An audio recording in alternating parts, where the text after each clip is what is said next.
आपको बताएं कि डिप्टी कमिश्नर कुपवाड़ा के हुक्म पर प्रशासन गांव की ओर मुहिम में सब डिस्ट्रिक्ट हंदवाड़ा के कई इलाकों में अवामी राब्ता और सर्विस डिलीवरी कैंप ऑर्गेनाइज किए गए हैं। ये कैंप लंगेट, बहनीपुरा, कचलू, विलगाम, मगाम और नौगाम में लगाए गए हैं। मुहिम का मेन मकसद सरकारी सर्विस को सीधे लोगों के दरवाजे तक पहुंचाना और उनकी शिकायतों का वक्त पर हल करना है। मुख्तलिफ महकमों के हुकूक कैंप में मौजूद रहे और अफसरान मौजूद रहे और मौके पर ही कई परेशानियों का निपटारा किया गया। कुछ मामलों को मुतालिका महकमे को भेजा गया ताकि जल्द कार्रवाई हो सके। जिला इंतजामिया ने बताया है कि ये मुहिम 24 दिसंबर तक जारी रहेगी और उसी दिन सभी तहसील हेडक्वार्टर्स पर बड़े प्रोग्राम किए जाएंगे। मकामी लोगों ने पहल की तारीफ की है। इंतजामिया ने भरोसा दिलाया है कि ऐसे प्रोग्राम आगे भी जारी रहेंगे ताकि लोगों पर मरकूज और समावेशी तरक्की को यकीनी किया जा सके।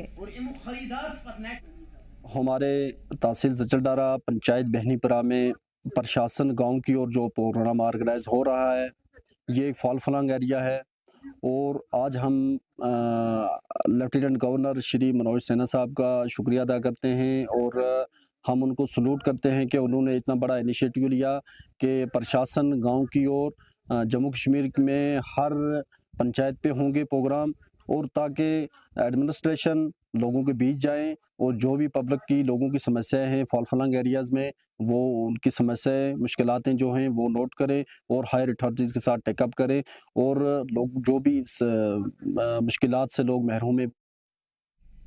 जिला इंतजामिया गांधरबल ने गुड गवर्नेंस वीक 2025 के तहत में प्रशासन गांव की ओर मुहिम के तहत लार ब्लॉक में खास कैंप का लगाया गया। प्रोग्राम की सदारत डिप्टी कमिश्नर गांधरबल जतिन किशोर ने की है। कैंप में मुख्तलिफ महकमों के सीनियर अफसरान मौजूद रहे। बड़ी तादाद में मकामी लोगों ने हिस्सा लेकर अपनी परेशानियाँ और मांगे इंतजामिया के सामने रखी। अफसरान ने लोगों की शिकायतें ध्यान से सुनी और कई मुद्दों का मौके पर ही हल किया गया, जबकि दीगर मामलों को जल्द से जल्द निपटाने के लिए रिलेटेड डिपार्टमेंट्स को भेजा गया। प्रोग्राम के दौरान अलग अलग महकमों ने स्टॉल लगाए जहां लोगों को मरकज के मंसूबों और गवर्नमेंट वेलफेयर प्रोग्राम्स की जानकारी दी गई। जैसे हमारे प्ले ग्राउंड का मसला था, उसके लिए 10 लाख रुपए आया था, फॉरेस्ट वालों ने बंद किया था। हमारे लिफ्ट इरिगेशन का मसला था। हमारे जितने भी मसाइल थे हमने डिप्टी कमिश्नर गांधरबल साहब के आगे रखे और उम्मीद है इंशाअल्लाह कि हमारे काम होंगे और हमारी जो ग्रीवेंस है इनके ऊपर ये गौर करेंगे।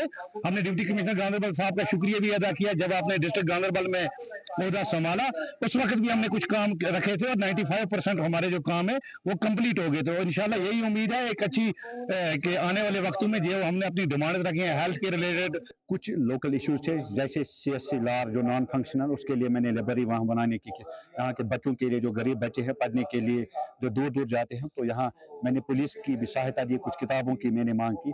और यहाँ इस हायर सेकेंडरी में प्रोग्राम है, यहाँ कॉमर्स स्ट्रीम, बायोटेक्नोलॉजी और बायोकेमिस्ट्री लाने की जरूरत है। यहाँ पे हर एक डिपार्टमेंट अपना स्टॉल डाला था, तो हमारा ICDS का स्टॉल था। यहाँ भी सब यहाँ आए, उन्होंने भी यहाँ पे देखा हमने क्या क्या बनाया था। हमने बना के लाया था, चना पुलाव बनाई थी, खिचड़ी पुलाव बनाई थी, न्यूट्री पुलाव बनाई थी। हमने बहुत सारी चीजें अपना स्टॉल यहाँ लगाया था।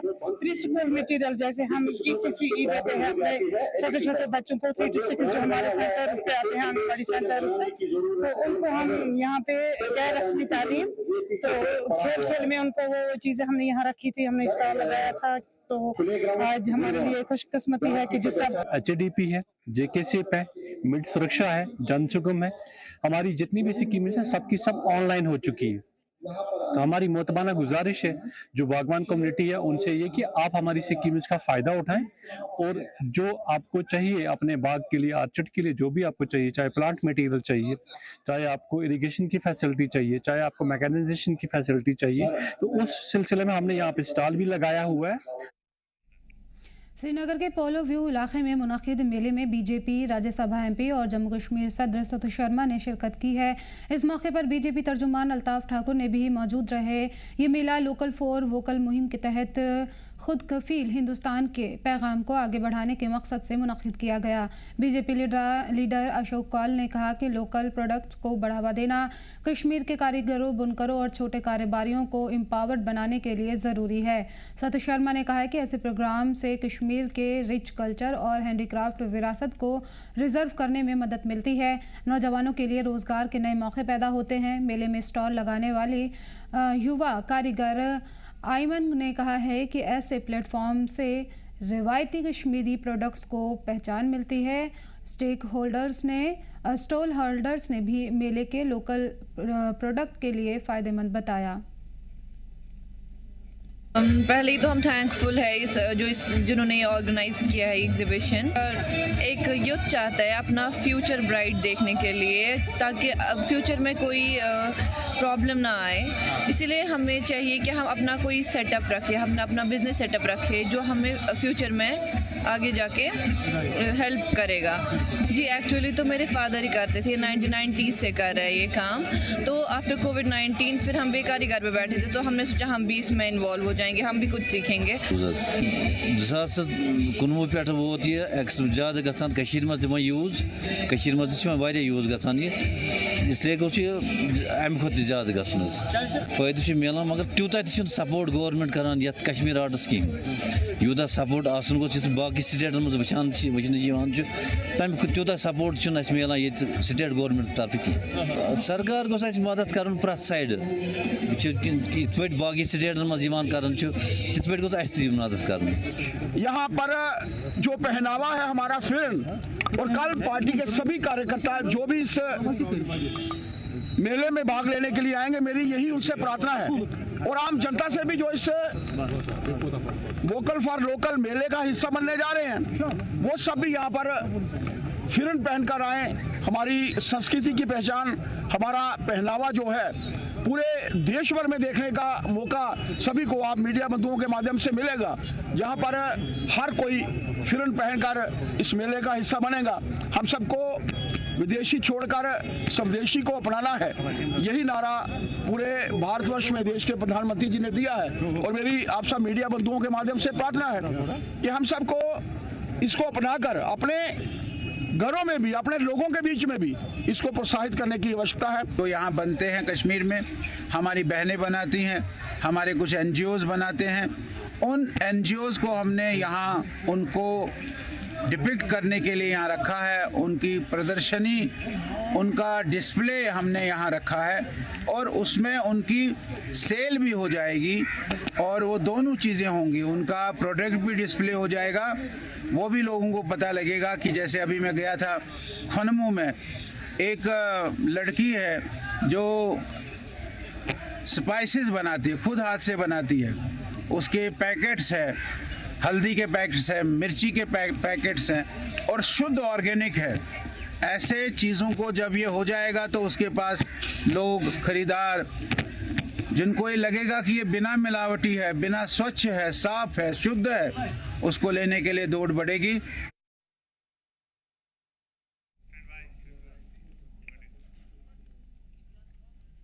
बता कि बीसीसीआई ने T20 वर्ल्ड कप 2026 के लिए भारतीय टीम का ऐलान कर दिया है।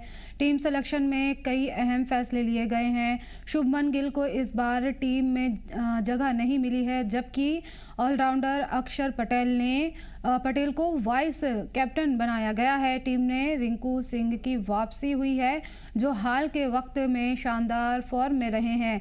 वहीं ईशान किशन को भी घरेलू क्रिकेट में अच्छे मुजाहरे के बाद फिर से मौका दिया गया है। बीसीसीआई ने यह भी वाज़ेह किया है कि यही टीम जनवरी में न्यूजीलैंड के खिलाफ होने वाले 5 मैचों की T20 इंटरनेशनल सीरीज में भी हिस्सा लेगी। सेलेक्टर्स का कहना है कि टीम में बैलेंस और मौजूदा फॉर्म को ध्यान में रखते हुए फैसला लिया गया है। नमस्कार दोस्तों, आप सब ने देखा होगा किस तरह की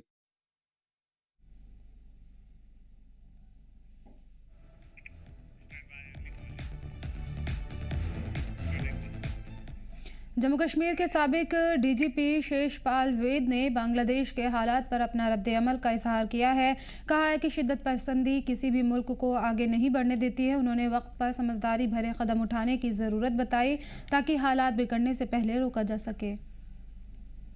नमस्कार दोस्तों, आप सब ने देखा होगा किस तरह कितनी घिनौने तरीके से दीपू, जो बांग्लादेश में एक हिंदू लड़का था, उसको फैक्ट्री वर्कर था, उसको इतना कहने पे कि अल्लाह और भगवान एक ही हैं, किस तरह से लिंच किया गया और उसके बाद उसको लटकाया गया और बाद में आग लगा दी गई। कितना घिनौना सीन है।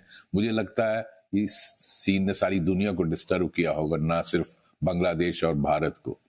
हम सबको, चाहे भारत हो, बांग्लादेश हो, पाकिस्तान हो, अपने आप को समझना चाहिए कि हम किस तरफ जा रहे हैं। आप आज जंग जो बांग्लादेश की स्थिति है, आप सीरिया और यमन की तरफ जा रहे हो, पाकिस्तान की तरफ जा रहे हो। हाशर बुरा होगा, ये सुइसाइडल रास्ता है। धन्यवाद। नमस्कार। प्राइमरी एजुकेशन को मजबूत करने की सिमत में एक अहम पहल के तहत SBI करनहा ब्रांच ने अपने CSR प्रोग्राम के अंडर नचियान वाक़े आंगनवाड़ी सेंटर को 1 लाख रुपए की मदद दी है। यह आंगनवाड़ी करनहा सब डिवीज़न के दूर दराज और सरहदी इलाके में वाक़ है।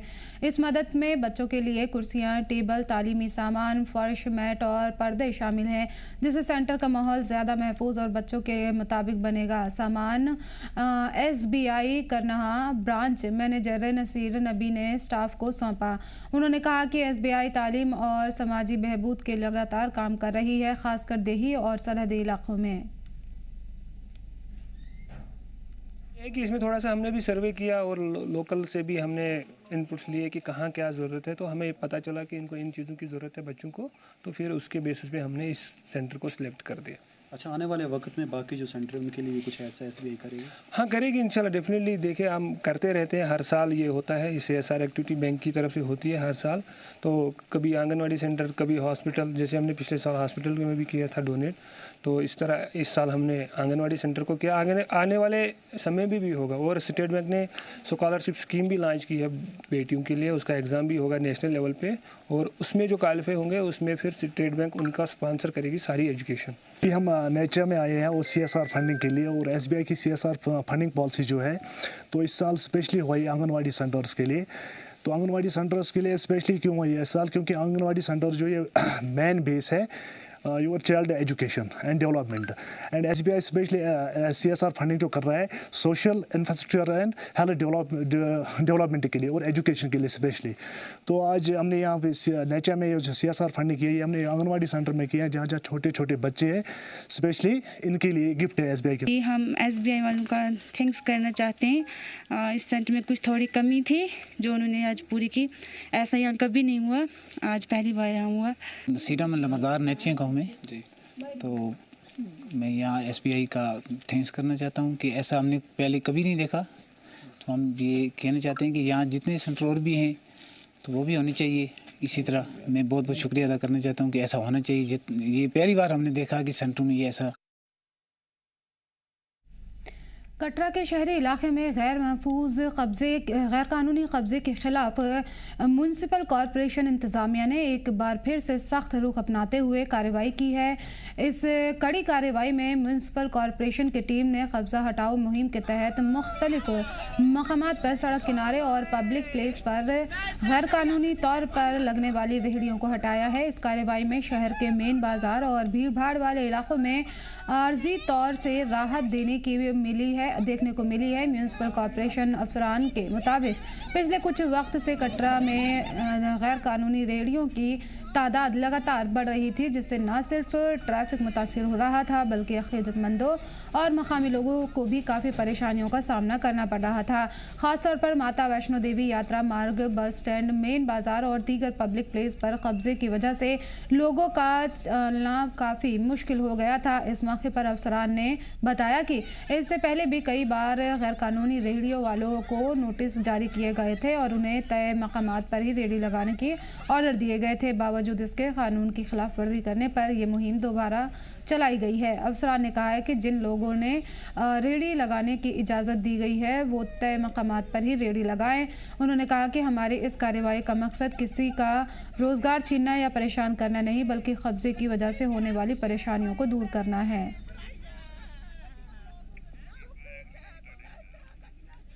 और आपको बताएं कि नए साल की आमद से पहले ही सरहदी ज़िला राजौरी में सिक्योरिटी को हाई अलर्ट पर रखा गया है। अमन व अमान कायम रखने और आम आवाम की हिफाजत को यकीनी बनाने के लिए सिक्योरिटी एहलकार ने बड़े पैमाने पर एरिया डेमोलिशन और एंटी सेबोटाज ऑपरेशन शुरू किया है। इस ऑपरेशन के तहत ज़िले के कई हसास इलाकों और आम लोगों की आवाजाही वाली जगहों पर अचानक और सख्त तलाशी मुहिम चलाई जा रही है। ख़ासतौर पर भीड़ भाड़ वाले बस स्टैंड, पब्लिक प्लेस और मूवमेंट एरियाज़ को कवर किया जा रहा है। Bomb disposal squad sniper dogs की मदद से इलाकों को पूरी तरह से सैनिटाइज कर रही है ताकि किसी भी मुमकिन खतरे को वक्त से पहले न्यूट्रलाइज किया जा सके। अफसरान के मुताबिक एंटी सेबोटाज टीमें ख़ासतौर पर आईडीज़, बम या किसी भी तरह की धमाकाखेज सामान की तलाश पर तवज्जो दिलाते हैं। अफसरान ने कहा है कि नए साल के जश्न से पहले ये तमाम एहतियाती कदम उठाए गए हैं ताकि किसी भी शरारती अनासिर की कोशिश को नाकाम किया जा सके और राजौरी ज़िले में पुरअमन और महफूज माहौल बरकरार रखा जा सके। नए साल की शुरुआत से पहले सुरक्षा एजेंसियों ने एक बहुत बड़ा हाई अलर्ट जारी किया है।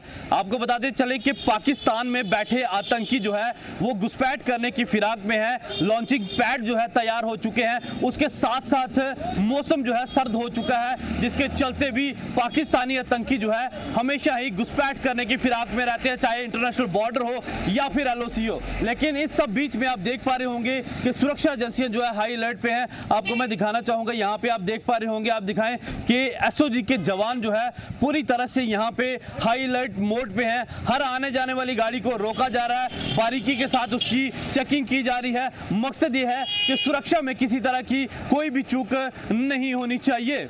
और इसके अलावा मैं आपको बता दूं कि आज राजौरी डिस्ट्रिक्ट के अंदर मुख्तलिफ जगहों में आज यहाँ पे सुरक्षा एजेंसियों द्वारा उनके जो बम स्क्वाड्स की टीमें हैं उनके द्वारा पूरे इलाके को जो है सैनिटाइज किया गया है और इस चीज़ को इंश्योर किया गया है कि जितने भी बस स्टैंड हैं या फिर जितने भी भीड़ भाड़ वाले इलाके हैं वहाँ पे कोई संदिग्ध वस्तु ना हो, वहाँ पे कोई सस्पेक्टेड चीज़ ना हो जिससे कि कोई आतंकी जो संगठन है वो यहाँ पे कोई बड़ी साजिश को अंजाम दे सके।